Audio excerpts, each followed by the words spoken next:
Alright guys, so this is an entity relationship diagram that I did for one of my clients, and I'll put this PDF so that you guys can see it. Okay? Alright, but let's see how this works.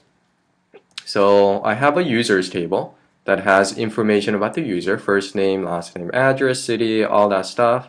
You can see how some are int, like zip, should be an integer, for example, the zip code.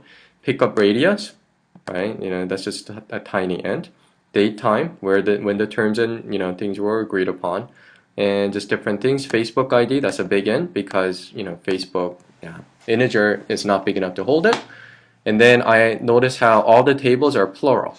Users, items, fulfillments, auctions. Okay, I have created that. Okay, I think updated ad is not showing, or in some cases it's not relevant that you create the updated ad because it just creates it once instead of being updated. So notice how some I just have created it. Okay, notice the foreign keys there, and it's, oh yeah, this is wrong. That should have been auction underscore ID, retailer underscore ID. Okay, so yeah, there's a mistake there, but notice how this is done right. Auction ID, item ID.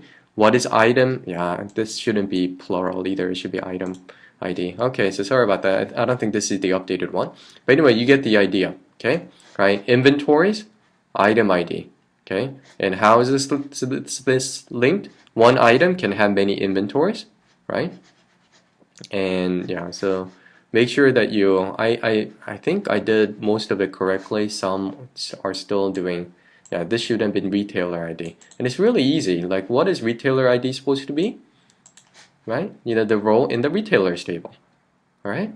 So really simple. Well, this database turned out to be really, really complicated, but it makes sense, right? There are stores, and one retailer can have many stores.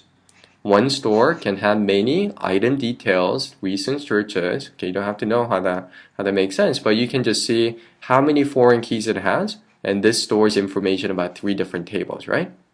This one, that one, and that one. So you can just by the arrows and how you structure things, it makes a lot more sense. The one user can have many auctions, and one auction, one item can have many auctions. And one item can exist in multiple directories, and one retailer can have a lot of items in the inventories, stuff like that, right? Makes sense? So notice how we created different buckets to have different information, and then we basically just get the relationship. And so there are a few ways to get the information. Let's say I want to get all the items that belong to the user. I have to go from the user, go to the auctions, and then go to the item, right? Is that how we go? So anyway, let's say we are looking for information from here, and then let's say we want to get also the inventories.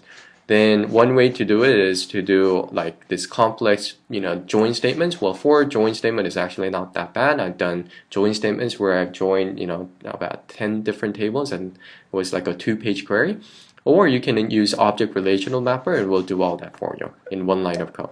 But in order to use ORM, it's very important, or Ruby on Rails, that we use the right convention, where ID, all the primary key is just ID.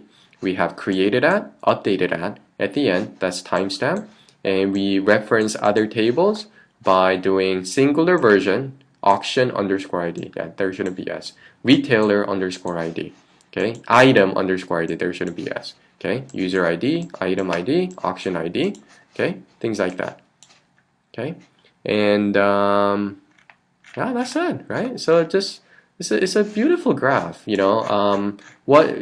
should first understand what the application is supposed to do. So you should create wireframes, and then once you do wireframes, you will better understand how everything is supposed to tie in. Don't do like ERD before you have wireframes. Always do wireframes first. Make sure you know exactly how the application should work, and then do ERD, and then do mockups.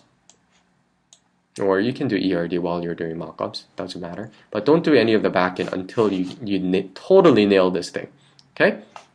You can see minimum price is float because it needs to be like 32.25, so it needs to contain decimals. But yeah, pretty simple, right? Okay? Yeah, it's a fun exercise. All right, cool. So that's KUSTI, entity relationship diagram.